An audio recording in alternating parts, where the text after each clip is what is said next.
is up, guys? Dan Can Reacts here. Today I'm reacting to How Nickelodeon Messed with Drake and Josh episode scheduled by Johnny2000. Now, I know the episodes were out of order. I think the last season was, because I know they aired the Really Big Shrimp two-part TV movie, and that was supposed to be like the series finale of the show, but then after that, they ended up airing two more episodes, which was Helicopter and then Dance Contest, and those two I think were supposed to air before Really Big Shrimp, because in the Really Big Shrimp, the premiere movie theater was caught on fire, and they had their wedding outside. It was Helen and her new husband Buzz, and they had their wedding outside because of the fire. And I remember correctly that was actually the real finale, but these episodes were out of order, so then it had become where the two-part finale aired first, and then Dance Contest became the finale, which it wasn't. So, but I mean, I enjoyed those final episodes though. I mean, we got iCarly after that, so I mean, well, actually, the last time we got was the Merry Christmas Drake and Josh TV movie that aired, I think, fall of 2008. I can't remember. I think it was fall of 2008 or winter 2008, but it was the last, I think, piece of Drake and Josh. But it was a good movie though. I enjoyed the Christmas movie, and I enjoyed Drake and Josh Go Hollywood. But yeah, the original video will be in the description down below if you want to check that out after this. If you want to check that out after this, be sure to do so. Let me know in the comments down below what's your favorite Drake and Josh episode or season. Mine would have to be season 1 through 3. Season 4 was okay. It was kind of edgy a little bit, but season 1 was more memorable. Same with season 2. And I think one of my favorite episodes was the bet episode because of the meme that happened, which was Josh saying that the game spear is spherical, and then literally everything about the episode was hilarious. But yeah, let me know in the comments down below what's your favorite Drake and Josh episode in season. So now let's get to this video. You know, Drake and Josh was a really good show. And it definitely zoomed by faster than we all expected, especially given it was 60 episodes over the course of like 3 or 4 years. But it was like really quick. And now that we're looking back years later, we try to find all the information that kind of tied everything together. And I've made this mistake on some of my other videos.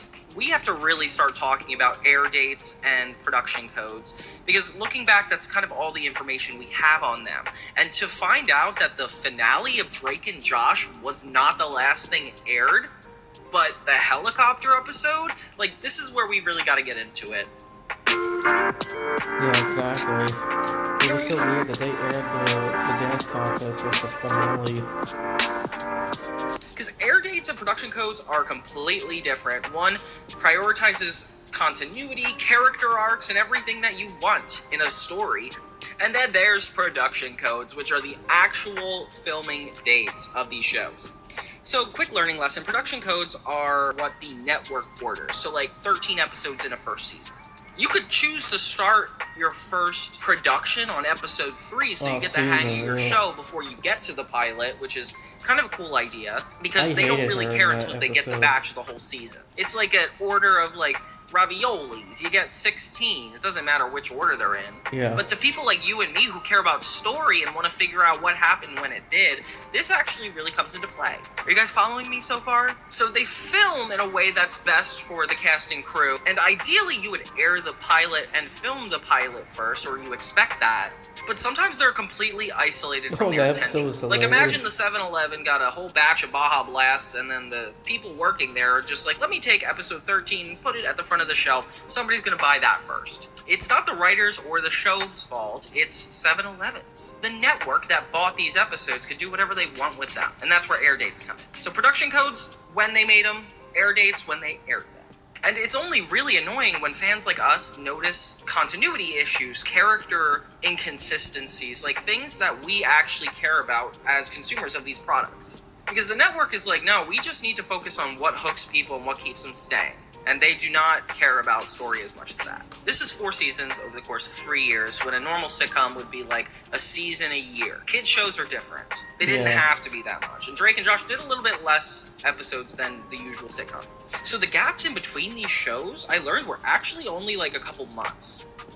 Instead of being spread out, they were released quicker than normal TV. That's probably why people like you and I actually think there were more episodes than there were, because it was all dropped on us in a quick 3 years, and we didn't really care about how we received it.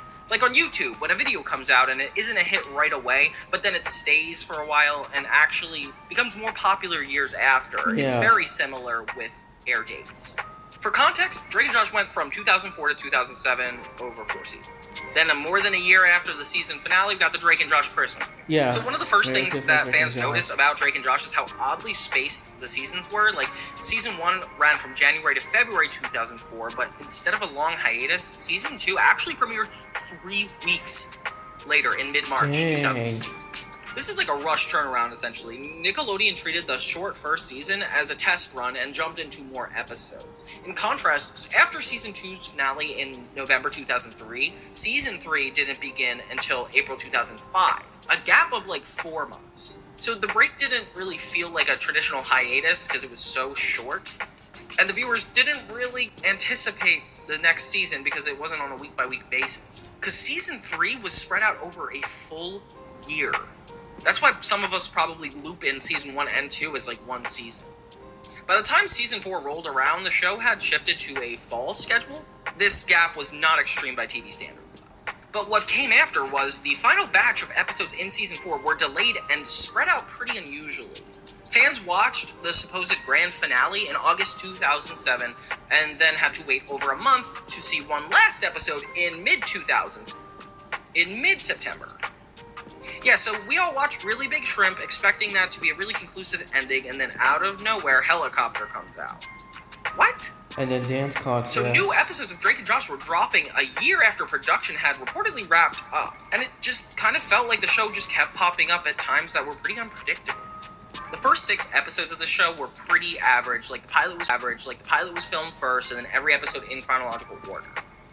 But then when we get to season 2, we learn that the bet, which is the original season finale, the one we went over in my video, was actually the production code of episode 2, meaning that the first episode was guitar.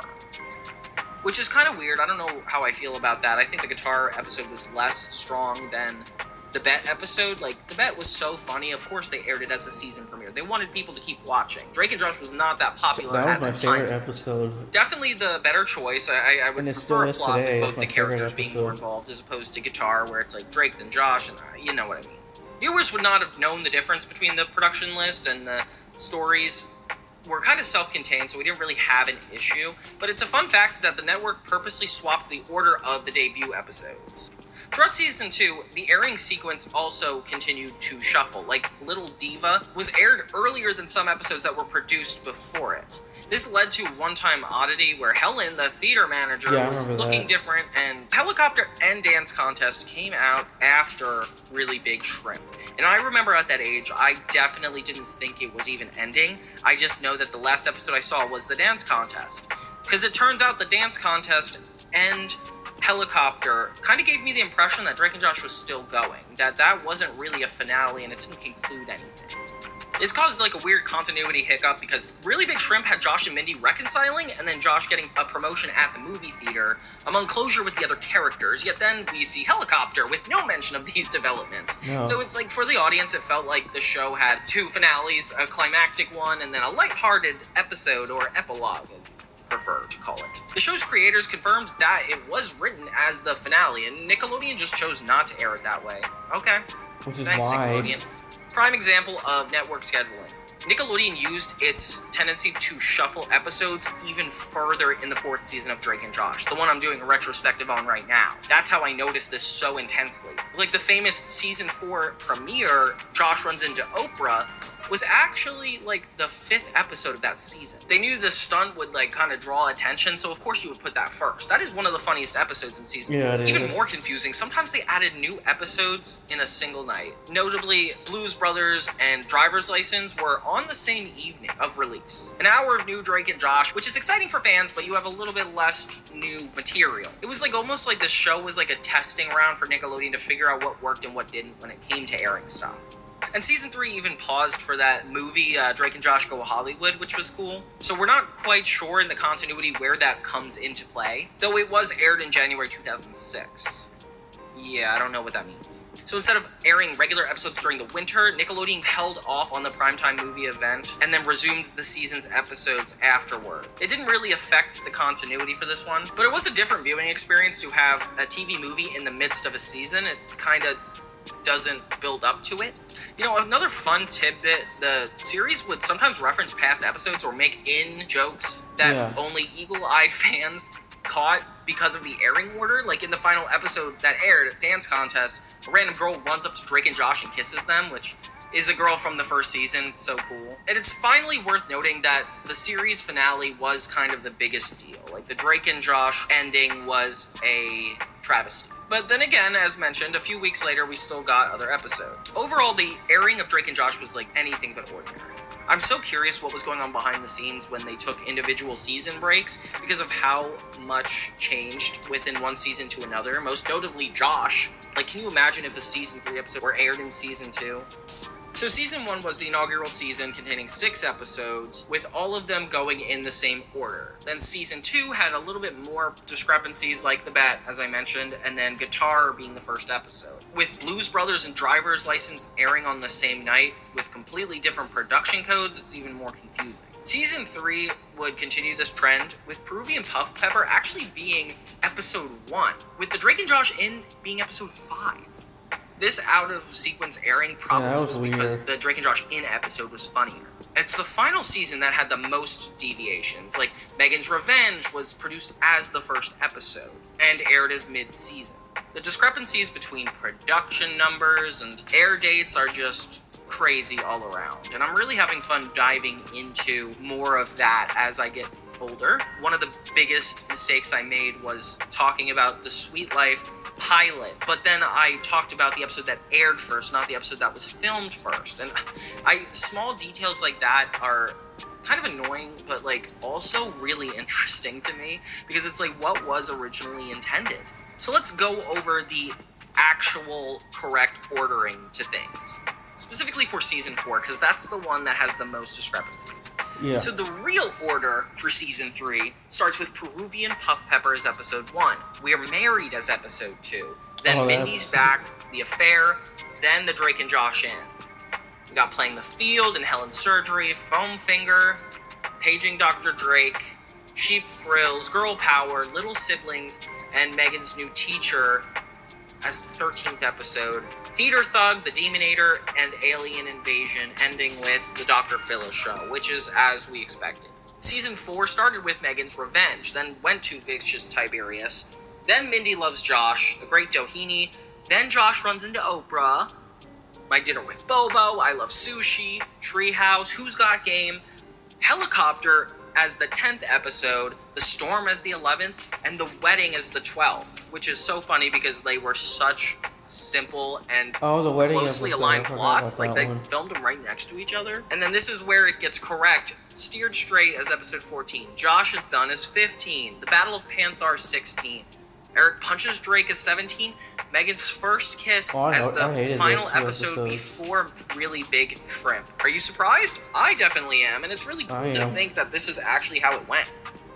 Yeah, those were the most interesting things I picked apart from their air dates, and I don't know, what do you guys think about this? Otherwise, if you guys like this concept, I would love to do this with other shows and kind of see what production tried to slip past us versus what the network's air dates were trying to be. So definitely leave a comment, let me know what shows you think I should go over, if we should do another video like this, and until next time, everybody, this is Johnny2000 focusing on movies, TV, media, and so much more. Thank you guys for watching. Have a great and the classics, nostalgic kind of stuff. But yeah, it was kind of weird that they would do that, and then uh, they ended up making Drake and Josh go Hollywood during those times when they were filming these episodes. And so, I mean, it was kind of weird. Even I think there are some episodes from season one, because I think um, there was an episode where Grammy debuts. I guess uh, Josh, I think Josh's grandma, and then basically that was the episode where she debuted. And I think after that, that was her only appearance, and she was never seen again. But except throughout the whole series, she was mentioned by Josh, saying that she got presents from her. Like the bet episode, he got a game spear from her, and then I think it was called Lucky Shirt or something like that. It was the episode where she ended up giving Josh, or bought Josh, like this Hawaiian like collared shirt, and basically Josh feels like the shirt was like lucky, because I guess the Hawaiian stuff isn't. I guess the Hawaiian stuff is good luck or something like that, and I guess he felt like the shirt was like good luck, and so he got that from Grammy. But yeah, there were some episodes where she was mentioned, but I don't know if that episode was supposed to be the later episode, or if the episode from season one was supposed to be her, because I remember some of the episodes were mixed up as well. But yeah, anyways, that's the end of the video. Like, subscribe, and hit that notifications button to get updates on posts to get updates from videos I'll be posting on this channel. So without further ado, thank you all for watching, and I'll see y'all in the next one.